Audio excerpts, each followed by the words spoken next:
ಎಷ್ಟೋ ಜನ hair fall ಇರ್ಬೋದು ಅಥವಾ ಡ್ಯಾಂಡ್ರಫ್ ಇರ್ಬೋದು ಅಥವಾ ಹೇರ್ ಥಿನ್ನಿಂಗ್, ರೀಗ್ರೋತ್, ಇದೆಲ್ಲದ್ರ ಬಗ್ಗೆ ಸಫರ್ ಮಾಡ್ತಾ ಇರ್ತಾರೆ. ಅಂಡ್ ನಿಜವಾಗ್ಲೂ ನಾನು ಎಲ್ಲಾದ್ರೂ ಟ್ರೀಟ್ಮೆಂಟ್ ತಗೊಂಡ್ರೆ ರಿಸಲ್ಟ್ ಬರುತ್ತಾ ಅಥವಾ ಹೇಗಿರುತ್ತೆ ಟ್ರೀಟ್ಮೆಂಟ್, ನಾ ಹೋಗ್ಬೋದಾ, ಯಾವ ಜಾಗಕ್ಕೆ ಹೋಗ್ಲಿ, ಏನ್ ಮಾಡ್ಲಿ ಅನ್ನೋಂತ ಕನ್ಫ್ಯೂಷನ್ ಅಲ್ಲಿ ಇರ್ತೀರಾ. ಸೊ ಅದಕ್ಕೆ ಇವತ್ತು ನಮ್ ಕ್ಲಿನಿಕ್ ಅಲ್ಲೇ ಟ್ರೀಟ್ಮೆಂಟ್ ತಗೊಂಡಿರೋ ಅಂತ one of the best client ಅಂತಾನು ಹೇಳ್ಬೋದು.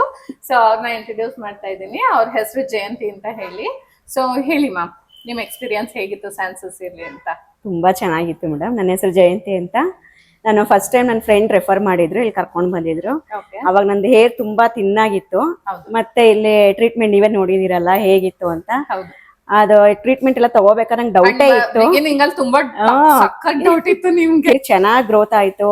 ಎಷ್ಟು ಒಂದು 5 to 6 ಸಿಟ್ಟಿಂಗ್ ಅಲ್ಲೇ ನನ್ಗೆ ಎಲ್ಲ ಒಳ್ಳೆ ರಿಸಲ್ಟ್ ಬಂತು. ಆಮೇಲೆ ಚೆನ್ನಾಗಿ ಬಂದಿದೆ. ಈಗ ಮತ್ತೆ ನನ್ಗೆ ಹೇರ್ ಫಾಲ್ ಸ್ಟಾರ್ಟ್ ಆಯ್ತು. ಸ್ಟಾರ್ಟಿಂಗ್ ಅಲ್ಲೇ ಸ್ವಲ್ಪ ಟ್ರೀಟ್ಮೆಂಟ್ ಮತ್ತೆ ಶುರು ಮಾಡೋಣ. ಸೊ ಎಷ್ಟು ವರ್ಷ ಗ್ಯಾಪ್ ಆಯ್ತು ಮ್ಯಾಮ್ ನೀವು ಲಾಸ್ಟ್ ಟ್ರೀಟ್ಮೆಂಟ್ ತಗೊಂಡಿದ್ದಕ್ಕೂ ಇವಾಗಕ್ಕೂ? ಮೋಸ್ಟ್ ಪ್ರಾಬಬ್ಲಿ 7 years ಮೇಲೆ ಆಯ್ತಲ್ಲ? 6 to 7 years. ಸೊ ನೋಡಿದ್ರಲ್ಲ ಫ್ರೆಂಡ್ಸ್, ಮ್ಯಾಮ್ ಆಕ್ಚುಲಿ ಅವರಿಗೆ ಹೇರ್ ಥಿನ್ನಿಂಗ್ ಆಗ್ತೈತೆ. ಫಸ್ಟ್ ಟೈಮ್ ಅಂತೂ ಇವಾಗ ಇಷ್ಟು ಬ್ಯೂಟಿಫುಲ್ ಆಗಿ ಹೇರ್ ಇದೆ. ಫಸ್ಟ್ ಟೈಮ್ ಬಂದಾಗಂತೂ ತುಂಬಾ ಫುಲ್ ಹೇರ್ ಫಾಲ್ ಆಗಿ ಇದ್ದಿದಂತ client. But today she is very happy with her hair treatment.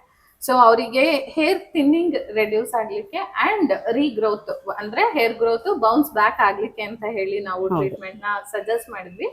And ಅವ್ರದ್ದು ಪ್ಲಸ್ ಪಾಯಿಂಟ್ ಏನು ಅಂತಂದ್ರೆ, ಫಸ್ಟ್ ಅವ್ರದ್ದು ಎಷ್ಟು ನೆಗೆಟಿವ್ ಮೈಂಡ್ ಇತ್ತು, ಆಮೇಲೆ ಅಷ್ಟೇ ಪಾಸಿಟಿವ್ ಆಗಿ ಮತ್ತೆ ಬಂದಿದ್ದೀನಿ ಅಂದ್ರೆ ತಿಳ್ಕೊಳ್ಳಿ. ಹೌದು. ಸೊ ಆ ಬೇಸಿಸ್ ಅಲ್ಲಿ ಅಂಡ್ ನಾವ್ ಏನ್ ಅಡ್ವೈಸ್ ಮಾಡ್ತಾ ಇದೀವಿ ಅವರಿಗೆ, ಅದನ್ನ ಅವರು ಅಷ್ಟೇ ಪ್ರಾಪರ್ ಆಗಿ ಫಾಲೋ ಮಾಡ್ಕೊಂಡು ಹೋದ್ರು. ಅಂದ್ರೆ ಅವ್ರ ಲೈಫ್ ಸ್ಟೈಲ್ ಅಲ್ಲಿ ಅಳವಡಿಸ್ಕೊಂಡ್ರು ಅಂತಾನೆ ಹೇಳ್ಬೇಕು. ಸೊ ಹಂಗಾಗಿ it's been a very long time. ಅಂದ್ರೆ ಆಫ್ಟರ್ 6 to 7 years ಆದ್ಮೇಲೆ ಅವ್ರು ಮತ್ತೆ ಜಸ್ಟ್ ಒಂದು ರೆಜುವನೇಷನ್ ಗೆ ಅಂತ ಹೇಳಿ ಮತ್ತೆ ಬಂದಿದ್ದಾರೆ. ಸೊ ಹಂಗಾಗಿ ನೀವು ಇದೇ ತರ ಏನಾದ್ರು ಹೇರ್ ಇಶ್ಯೂಸ್ ಅಂದ್ರೆ ಹೇರ್ ಫಾಲ್ ಇರ್ಬೋದು, ಡ್ಯಾಂಡ್ರಫ್ ಇರ್ಬೋದು, ರೀಗ್ರೋತ್ ಇಶ್ಯೂಸ್ ಇರ್ಬೋದು, ಈ ತರ ಏನಾದ್ರು ಸಫರ್ ಮಾಡ್ತಾ ಇದ್ರೆ ಡೆಫಿನೆಟ್ ಆಗಿ ನೀವು ಖಂಡಿತ ಬರ್ಬೋದು. ಡೌಟ್ ಇಲ್ಲದೆ ಬರ್ಬೋದು, ಏನು ಯೋಚನೆ ಮಾಡಂಗೇ ಇಲ್ಲ. Thank you so much Jayanthi ma'am. Thank you madam.